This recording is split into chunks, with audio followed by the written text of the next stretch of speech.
Welcome to NTV's weekly talk show, Talking Point. I'm your host, Neaz Ahmed. In our studios today, we have a very distinguished guest today. A person whom we have seen on British mainstream media screens most of the time. He is known as the brain and the spirit behind the British Curry Awards, an award that has been termed by none other than British Prime Minister David Cameron as the Oscar of the British curry. Well, with that brief introduction, obviously, Mr. Enam Ali does not need any introduction. Enam Ali services were recognized by the Queen in 2009 and he was awarded an MBE. He is a fellow of the Royal Society of Arts. He is also a member of the Institute of Hospitality. Welcome to the show, Mr. Enam Ali. How are you? Thank you. Oh, very well indeed. Thank you for having me here. I am so happy that despite the very heavy traffic today, the Friday traffic, you have been able to make it. No, thank you. Thank you so much. So kind of you. I know the weather is not very good. The visibility is poor at this time of the day, but alhamdulillah, alhamdulillah. To kick-start the whole discussion, the newspapers, mainstream, and our own newspapers, community newspapers, are full of this very hot topic, the crisis that the British, or rather UK curry houses are facing today. It's been in the news for some time. I'm sure that people like you have been, you could visualize that this is coming for quite some time, and yet I think, despite your best endeavor, despite the best endeavors of our so many leaders of the industry, today we are in a situation that some 2 curry houses are facing closure every week. How did this all happen? Well, this is a story, I think, before I went to India, I have done a case study, 400 restaurant sampling for just to finding out exactly how bad it is. And it was shown quite significantly 2 restaurants closing every week. And that case study was leaked out somewhere from me of Daily Mail, one of the journalists, friend of mine, Mark Tully.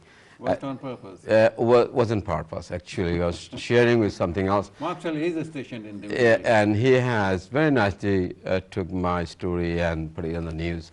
And he went everywhere. Obviously, at present moment is a different story again. Right. On that, I mean, the particular time was a study for some other documents I'm creating for submitting the government, which is I was working on. And it was true that 2 restaurants was closing at a time, and it was, and now today, of course, is a different picture altogether. And ES restaurant was has a lot of pain and running a restaurant, because the skill is shortage, and especially when you have got no chef, when you don't have a tandoori chef, when you don't have a front of house, it is very difficult to run. And I'm getting a call for almost every single day, and it is very honored to receiving a call, but at the same time, I couldn't do much, and it is something I feel, there's no point in just talking about yeah, it. just talking about. But what I'm doing at the moment, I'm doing a bit of work for, hopefully, has been delayed for my work for many reasons. For my work was really is uploaded quite heavily. So hopefully something will be coming up soon. And then hopefully this is finished by next week. And perhaps that document will be submitting to the government. And then perhaps we'll wait to hear from them. And you're not going to divulge the secret that you have discussed in that document? No, I don't. What I'm trying to look but for let me make it wide. Let me tell you, my documents is not for PR materials. Yep. It is not something I'm looking into to get the publicity out. No. My mission is that thousands of restaurants is our heritage. It's something thousands of people depending on. Right. And that profession has to be looked after. I think it's 100,000. Yeah, 100,000 people got a job, and it is very important for me to see whether I can able to come up with some solution. And that has to be political solution as well, same time. True. And I think the present government has the situation which is they would like to help us, but the climate is not very helpful. And obviously this is something I got to working on, and hopefully something will be coming out. So I'm really very optimistic, and hopefully something will come out. Right, right. Can you enumerate, I mean, like make a list of what are the problems? I mean, this shortage of a staff, yes, one. I've read somewhere that also the immigration policy is not very helpful. I think immigration policy has been tarnished by Labour government. When Labour Party came to the power, or the last government they were, and they have changing the total policy to make a point-based system, which is they bought it from Australia, and that was not adapted by accordingly what need to be done, because Australia is a good model for working, very nice for the point-based system. But in Britain, it's a different country. Even though I was challenging the Tony McNulty's, that time was immigration minister, and I said, you got to adopt this policy, otherwise it will be conflict. And it did. You look at when Labour Party has introduced this the point-based system, and it was the student came in flooding, and he had a lot of university been open. So many failure of policy has been introduced, and people take advantage and making a really mockery.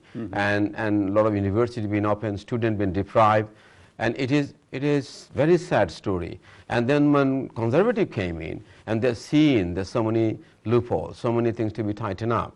Obviously that was the costly cost for the immigrants. Perhaps we are the people to suffer for when you tighten up the rule, one rule to another. So I think that is the real scenario. And now what happened is EU issue is here, many other issues to be, people do not want to see that their children been deprived for getting a job, their children deprived for getting to the university, and the people are not getting a right job because of the cheap labor. So many things government has looking into. And I totally agree with the government policy, with certain things they have to look at for, because we are here, this is our country. We have to look after that our children safe and secure, and their future prosperity should be remain. And of course, restaurant industry need to be addressed, and which is we are doing as much as we can. How do you attract a staff for your restaurant?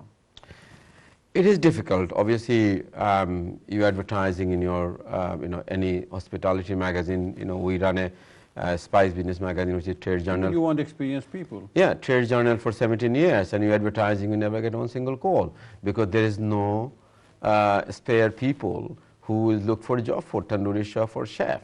So there is a real shortage. Where have they gone?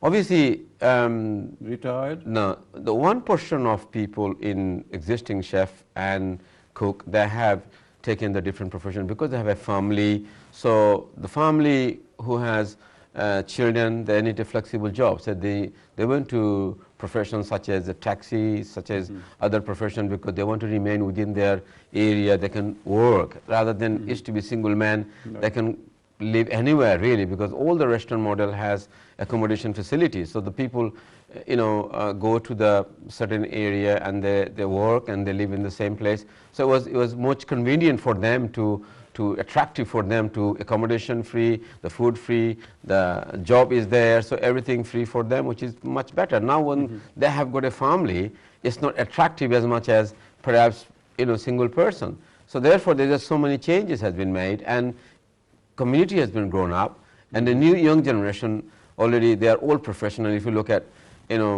just to look around, you will see a number of people. There's no restaurateur I can see their children are not graduate. Almost 95% people in this country, the restaurateur, their children are graduate, and they are high flyer. They're doing a fantastic job, and we feel very proud. And we don't expect them to join in to be jumping unless someone really passionate about it, someone really feel like to look after the family, look after their family business, and they do. They have some restaurateur, which is I've seen the bankers and IT engineer, they have joined in, which is fantastic news, but it's too less. Well, it's a business. It's too little to expose, I suppose. But we need to have proper. Have we failed to make it more attractive?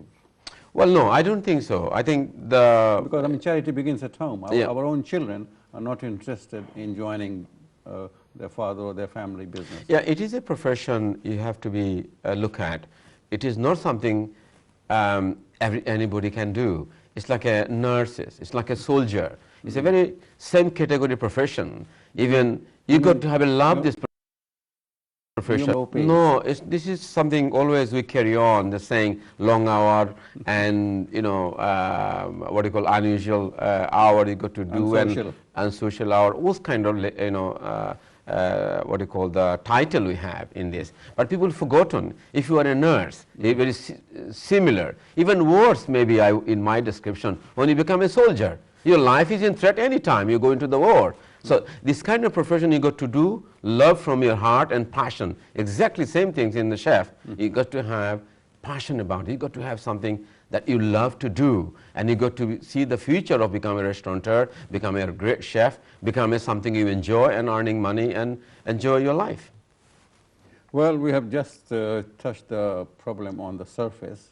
We will definitely want to dig deep and try to understand what is eating the British curry industry. I mean, there are some 12,000 restaurants, including the whatever takeaways, and the news. I've been reading newspapers from Telegraph to Financial Times to Guardian, and everybody is talking about this. There's a huge crisis this industry is facing. The staple food of the high road is, I mean, there are the shops being closed. Then there are pictures of Balti and this cafe and that cafe and Dhaka Curry House and Sylhet Curry House and this. They're all being closed down. I mean, this is a horrendous feeling that with so many people involved in it, 100,000 persons, 4.2 billion, this is a figure from Lord Karan Balimoria, you see. 4.2 billion pounds sterling involved, see. I mean, annual turnover of this industry. And we are facing this huge crisis just because of a staff shortage. Also, of course, and linked to the immigration policies. And I'm sure that the refugee problem is not helping because people have got a kind of a fear of new persons coming in. The government wants you to pay them £29,570 per annum, see, which is 5,000 more than the average for the same professions. Yeah, I think the £29,000 and £25,000 is irrelevant at the moment because of the profession need to be paid money is chosen by, not actually chosen by restaurateur, it's chosen by the customer.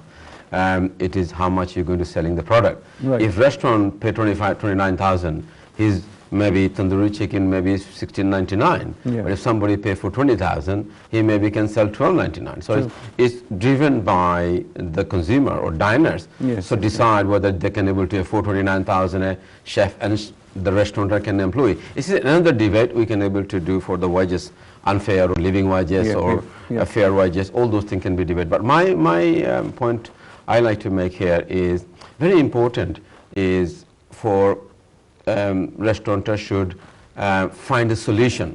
I mean, I'm sure being a journalist yourself, and I've been editing for 17 years, and I haven't come across any article for last maybe few months. There's nobody can giving the solution. Yep. It is very important we making a we making a her as journalists, politician and everyone telling the problem, restaurateur also telling the problem, but no one come out the solution. We look up to you, people in the industry, for the solutions. Anyway, we have to take this break, and then when we come back, we'll definitely try to find the solution. Don't go away. We'll be back soon after this break.